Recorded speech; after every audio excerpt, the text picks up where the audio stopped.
दोस्तों आज के इस वीडियो में हम बात करेंगे कि इंडिया से नेपाल, जो कि एक तरीके से हम सभी के लिए अब्रॉड है, ऑफ कोर्स नेपाल एक दूसरा कंट्री है। इस वजह से काफ़ी सारे लोगों के मन में ये डाउट रहता है कि अगर हमें इंडिया से नेपाल वाया फ्लाइट अगर जाना हो तो क्या इसके लिए पासपोर्ट होना कंपलसरी है। अगर हम वाया फ्लाइट एयरपोर्ट के माध्यम से बाई एयर अगर हम नेपाल के अंदर लैंड करते हैं तो एज अ टूरिस्ट क्या हमारे पास पासपोर्ट होना ज़रूरी है। दोस्तों ये सवाल बहुत सारे लोगों के मन में आते हैं और मैंने देखे हैं, मुझे बहुत सारे ऐसे कमेंट्स देखने को मिलते हैं। और दोस्तों ये सवाल लोगों के मन में इसलिए उठते हैं क्योंकि बाय रोड तो हम ऐसे ही बॉर्डर क्रॉस कर सकते हैं, लेकिन जब बात आती है बाय एयर की और चूंकि हम इंटरनेशनल जा रहे हैं तो मन में ये सवाल उठना लाजमी है। तो दोस्तों आज के इस वीडियो में हम कंप्लीटली बात करेंगे इस टॉपिक के ऊपर कि किस तरीके से एज अ इंडियन आप नेपाल जा सकते हो और वाया एयर। दोस्तों सबसे पहले मैं बता दूं कि पासपोर्ट बेसिकली एक काफ़ी इसेंशियल डॉक्यूमेंट है। बाकायदा ये आपके सिटीजनशिप को, आपकी आइडेंटिटी को जो है ये प्रोड्यूस करता है। और इंडिया से बाहर जितने भी कंट्रीज़ हैं वहाँ आपको जाने के लिए जो है पासपोर्ट होना बेहद ज़रूरी है, तभी आपको वीज़ा मिलेगा। ऑफकोर्स क्योंकि वीज़ा के लिए जो है पासपोर्ट होना ज़रूरी है। लेकिन दोस्तों बात करें इंडिया का जो रिलेशन है नेपाल और भूटान के साथ, ये काफ़ी दोस्ताना है और इसके बॉर्डर जो है वो खुले हुए हैं। मतलब कि एज ए इंडियन सिटीजन आप नेपाल जा सकते हैं घूमने फिरने, वहाँ आप रह सकते हैं, वहाँ बिजनेस कर सकते हैं, कुछ भी कर सकते हैं। साथ ही साथ आप भूटान भी जा सकते हैं बॉर्डर क्रॉस करके, ठीक है। तो बाई रोड जाने का प्रोसेस क्या होता है कि आपके पास कुछ एक वैलिड डॉक्यूमेंट आईडी प्रूफ होना ज़रूरी है। अगर नॉर्मल आपके पास आधार कार्ड है, ठीक है, तो आप उसको दिखाकर भी आप बॉर्डर क्रॉस कर सकते हैं। हालांकि वहाँ पे कुछ चेकिंग होती नहीं है, लेकिन आपके पास होना चाहिए कि बाई चांस अगर बॉर्डर पे कोई मिल गया या फिर कोई ऐसा, ठीक है, तो आप वहाँ पे दिखा पाओ एज ए इंडियन। तो ये तो हो गया रोड वाला। अब बात करते हैं बाई एयर, ठीक है। सो दोस्तों एज पर द रूल, ठीक है, इंडिया के जो भी एयरपोर्ट्स हैं, जब भी आप वहाँ से नेपाल के लिए जब भी कोई फ्लाइट बुक करते हैं आप, ठीक है, तो आपके पास एक वैलिड इंडियन आईडी प्रूफ होना ज़रूरी है। और दोस्तों उस वैलिड इंडियन आईडी प्रूफ के अंदर आधार कार्ड को कंसीडर नहीं किया जाता है, क्योंकि आधार कार्ड बेसिकली काफ़ी ज़्यादा पॉपुलर है और काफ़ी मैक्सिमम लोगों के पास है।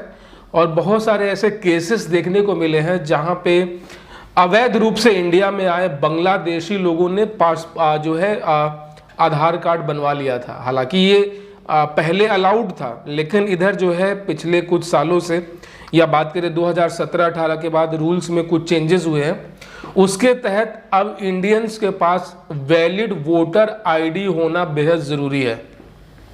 ये पासपोर्ट का अल्टरनेट है।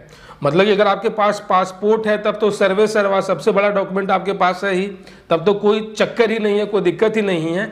लेकिन अगर आप बाय एयर नेपाल जाना चाहते हैं तो आपके पास वोटर आईडी कार्ड, जो कि फिजिकली आपके पास होना ज़रूरी है, और आपका 18+, ठीक है। अगर आप एडल्ट हैं तभी आप फ्लाइट पे बोर्ड कर सकते हैं। अगर आप माइनर हैं, अगर आपके साथ कोई गार्जियनशिप में नहीं है तो आपको अलाउड नहीं है। इवन आप फ्लाइट के टिकट्स भी आप बुक नहीं कर पाएंगे क्योंकि वहाँ पे एज डिक्लेयर करना होता है। तो गाइज यहाँ पे अब आप समझ के होंगे, अगर आपके पास पासपोर्ट है तो बहुत अच्छी बात है, अगर नहीं है तो आपके पास वोटर आईडी कार्ड जो है ये सबसे ज़्यादा कंपलसरी है। इसके अलावा आप आधार कार्ड यूज़ नहीं कर सकते, ठीक है।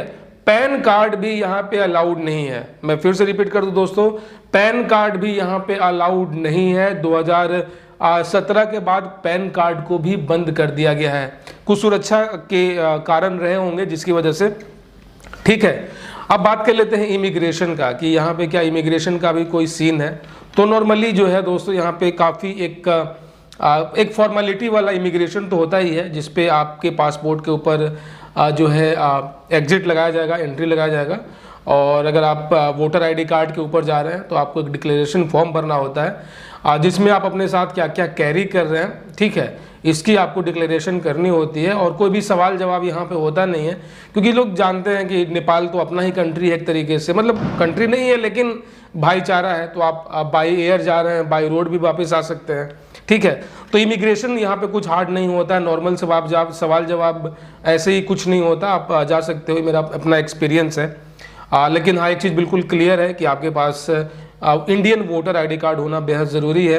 अगर वोटर लिस्ट में नाम कट गया तब भी कोई चक्कर नहीं है, क्योंकि इनके पास वोटर लिस्ट में नाम चेक करने का कोई ऑप्शन नहीं होता है। लेकिन हाँ, आपके पास फिजिकली वोटर आईडी कार्ड होना ज़रूरी है, तभी आप बाय एयर जो है नेपाल जा सकते हैं। दोस्तों, आशा और उम्मीद करता हूँ कि इस वीडियो से India to Nepal by air का जो आपका कन्फ्यूज़न था ये पूरी तरीके से दूर हो चुका होगा। और इसके अलावा एविएशन से related, flight ticket, hotel booking से रिलेटेड अगर आपको और ज़्यादा वीडियोस देखने हैं तो आप हमारे यूट्यूब चैनल एरोप्लेन हेल्पलाइन को सब्सक्राइब कर सकते हैं, नोटिफिकेशन बेल ऑन कर सकते हैं, ताकि अगली बार जब मैं कोई नया और लेटेस्ट वीडियो लेकर आऊँ तो आप उसे मिस ना कर सकें। तब तक अपना बहुत सारा ख्याल रखिएगा दोस्तों। जय हिंद।